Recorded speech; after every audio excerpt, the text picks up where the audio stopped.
You are in the camp. The sun hasn't fully risen yet, and you can already hear the sound of trumpets calling for formation. The smell of smoke from the campfires, mixed with the iron of the weapons, fills the air. You, like any other Roman legionary, put on your armor, adjust your belt, and, of course, pick up the shield that will protect your life. But if this were a few centuries earlier, that shield would have been the clypeus, round, heavy, and similar to the ones used by the Greek warriors. It helped to some extent, but it had a huge problem. It left parts of the body exposed and only worked well when soldiers stood tightly together, shoulder to shoulder, in a very rigid formation. If the ground was uneven, filled with rocks, mud, or hills, that formation easily broke apart, and then the soldier was left vulnerable. That's when one of the most intelligent inventions in military history appeared: the scutum. Instead of being round, it was rectangular, large, and slightly curved, designed to wrap around the legionary's body. This change, which might seem like just a detail, completely transformed the way Rome waged war. The scutum covered from shoulder to knee, leaving only the head and legs exposed. The soldier could block attacks, push the enemy with the shield itself, and at the same time skillfully use his main weapon, the gladius, a short sword perfect for close combat. The impact on the battlefield was enormous. Think of the famous Battle of Pydna in 168 BC.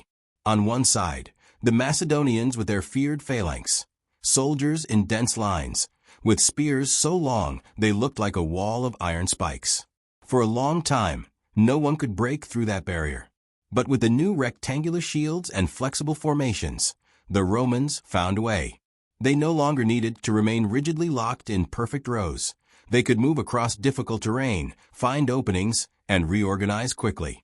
Once they managed to get close, the fight turned into a direct clash, sword against sword, shield against shield. And that's when the superiority of the scutum shined. The legionaries not only resisted the pressure of the spears, but advanced like a living wall. Here's another impressive detail. The shield was not just individual protection. When joined together, hundreds of soldiers created a real wall of wood, iron, and discipline. It was like watching a human fortress moving across the battlefield. Hard to bring down, almost impossible to penetrate. On top of that, there was the famous tortoise formation, where legionaries lifted their shields overhead and to the sides, creating a kind of protective shell. Under that cover, they could advance safely, even under a rain of arrows. In the end, the scutum became much more than a piece of wood reinforced with metal. It was a symbol of honor, protection, and power. It represented the discipline of the legion, Roman ingenuity, and the ability to turn defeats into victories. Thanks to it, Rome overcame enemies that until then had seemed unbeatable. The Roman soldiers had a powerful secret: the rectangular shield, the famous scutum. It left no gaps between one warrior and another. When they stood together, they formed a solid wall, capable of stopping arrows, spears, and anything else flying toward them. It was as if they had become a moving human wall. Thanks to this, the most famous formation of all was born: the tortoise. The legionaries protected themselves by covering not only the front, but also the top of the formation, as if they were inside a shell of iron and wood. This way, they could advance step by step against walls, fortresses, or even under a rain of projectiles. If they had still been using the old round shields, this would have been impossible. The Greek historian Polybius, who witnessed many battles firsthand, wrote that this technique was almost unbeatable. The rectangular shields fit together without leaving any gaps, ensuring that the first line of combat was nearly indestructible. Peoples like the Gauls and Parthians, who loved to launch showers of arrows and darts, saw their weapons crash against a living wall. And there's more. The old phalanx, with its circular shields, only worked on flat terrain. The scutum, however, opened the way for a new strategy. The Romans created smaller units called maniples, much more agile.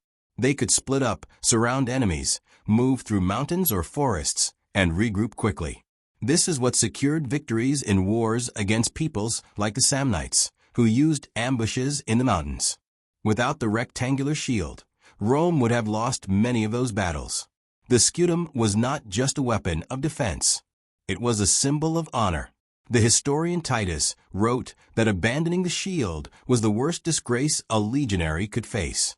That's why, on the battlefield, every soldier held on to his shield with all his strength, even in the hardest moments. Now I want to hear from you. What do you think was the greatest advantage of the Roman rectangular shield? If you enjoyed this story about Roman shields and want to discover more incredible secrets of ancient Rome, you already know what to do. Leave a like, subscribe to the channel, and activate the bell so you won't miss any videos. And tell me in the comments, if you were on the battlefield, would you use the round shield or the rectangular one? I'd love to know your opinion.